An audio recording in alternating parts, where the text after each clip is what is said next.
As a kid, I wanted to be an artist, but when it came time to apply to college, my parents told me that artists starve and that wasn't gonna happen. So I went to business school instead, and that turned out to be a huge mistake. I was miserable in business school. I didn't like any of the classes. I got really bad grades. I was lucky to even graduate. I tried to find a job in marketing, but that was also a disaster because I hate working with people and marketing is all about working with people. So I ended up going to law school, which was something I never wanted to do. But at least I had decent grades so I could get a decent job. And there I was, working as a lawyer, doing okay, but miserable the whole time because I just hated what I was doing. But then something amazing happened. I met someone who loved what he was doing. And I said, "How is that possible? How can someone love his job?" And he said, "Well, it's pretty simple. You just do what you love and you're really good at, and then you get paid for it." And I said, "That doesn't make sense. Isn't that impossible?" And he said, "No, it's very possible. In fact, it's easy." He said, "Look, you have strengths and you have weaknesses, and everybody does. We all have things we're good at and we have things that we suck at. And the key is to find something that you're really good at that you enjoy doing and that other people are willing to pay for." Now, this blew my mind because I never thought about it like that before. All my life, I just did what I was told to do and I followed rules and I didn't really question it. And here this guy was telling me, "Hey, it's not about following rules. It's about breaking the rules and doing what you want to do and finding your own path." So I started thinking, okay, what am I good at? What do I enjoy doing? And how can I make money from it? And I figured out that I'm good at writing. I've always been a voracious reader since I was a kid. I read everything I could get my hands on. And I figured out that I'm pretty good at writing too. So I started writing articles and I was getting paid for those. And I started enjoying my life a lot more. Then I found out there's this thing called copywriting, which is basically writing for advertising. And I thought, wow, I can write ads. That sounds amazing.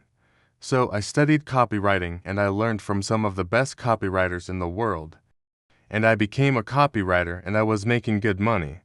And it was fun. I enjoyed what I was doing. But then I got a call from a headhunter and he asked me if I would like to become a creative director at an ad agency. And I thought, creative director, that sounds amazing.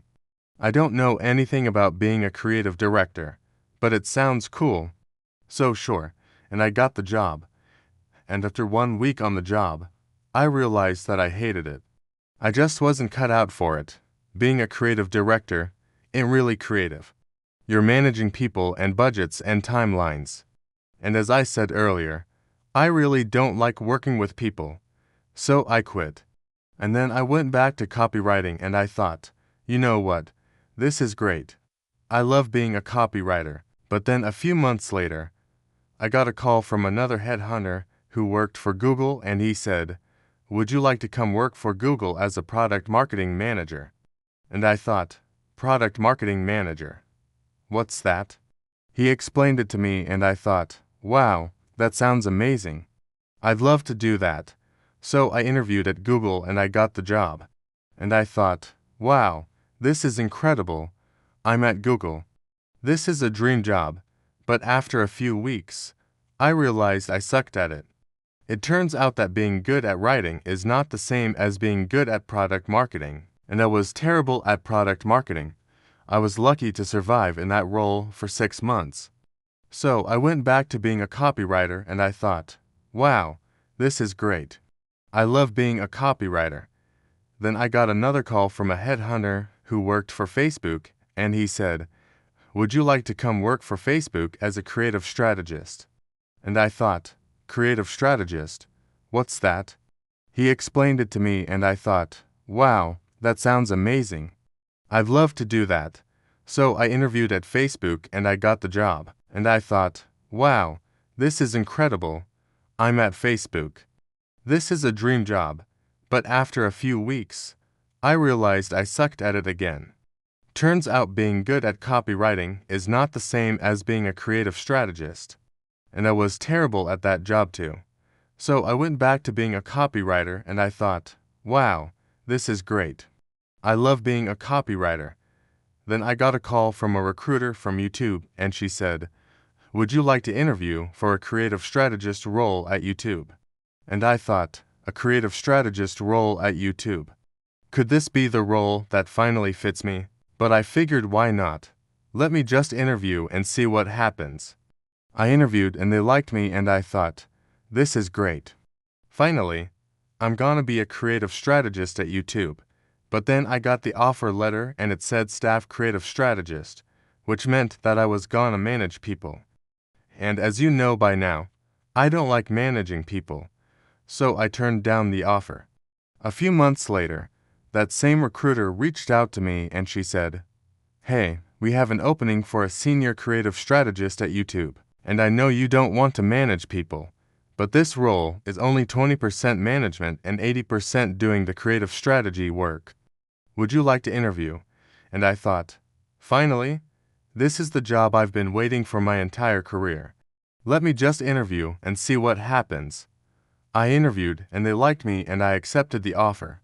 And this time, when I saw the offer letter, it said Senior Creative Strategist, which meant I was still gonna manage people, but not as much as the Staff Creative Strategist role.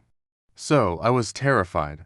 I thought, what have I gotten myself into? I think I'm gonna drown. I'm gonna fail. Everybody's gonna hate me. I'm gonna go back to being a copywriter and I'm never gonna leave. And I almost did. I almost failed, but luckily I didn't. And I learned a lot from that experience. The main thing I learned was that every setback is actually a piece of feedback telling you to do something else. Every failure is just giving you advice. It's telling you, hey, you shouldn't have done that. Instead, you should do this. If you're willing to listen, it's up to you. If you re stubborn and you do and want to listen to the feedback and you keep doing the same thing over and over again, well then, you're gonna keep failing over and over again. But if you're willing to listen, then every failure is just bringing you closer to success. And that's true in life, in business, in relationships, everywhere. You're gonna experience setbacks. You're gonna fail. It's inevitable. It's gonna happen. The question is, are you gonna let those setbacks define you? Or are you gonna define yourself despite those setbacks? Are you gonna let those failures hold you down, or are you gonna hold your head high and move forward? Because the only way to get to where you want to go is to try and try again and try again and try again. Even if you fall on your face, even if you screw up, even if you make a complete fool of yourself, you just have to keep going. You just have to keep trying. Thomas Edison was trying to invent the light bulb, and he said that he tried 10,000 times before he finally succeeded. People say that Marie Curie was doing experiments in her lab for 13 years before she finally made a breakthrough. These people were not superhumans. They were not born with some magical powers that allowed them to succeed. They just kept going. They just kept trying. And you can do the same thing. You might have failed in the past. You might have screwed up. You might have made a complete fool of yourself, but that doesn't mean that you can't succeed. It doesn't mean that you're not capable of succeeding. It just means that you need to keep going. You need to keep trying. I know that sometimes it's hard to do. Sometimes it's painful to try again when you've already failed so many times. But you have to remember that every failure is just a piece of feedback telling you to do something else. Every setback is just giving you advice. It's telling you, hey, you shouldn't have done that. Instead, you should do this. If you're willing to listen, it's up to you. If you re stubborn and you do and want to listen to the feedback and you keep doing the same thing over and over again, well then, you're gonna keep failing over and over again. But if you're willing to listen, then every failure is just bringing you closer to success. I hope that inspires you to keep going. I hope it gives you the courage to try again. And I hope it reminds you that every failure is just a step closer to where you want to be. Thank you for watching and see you next time.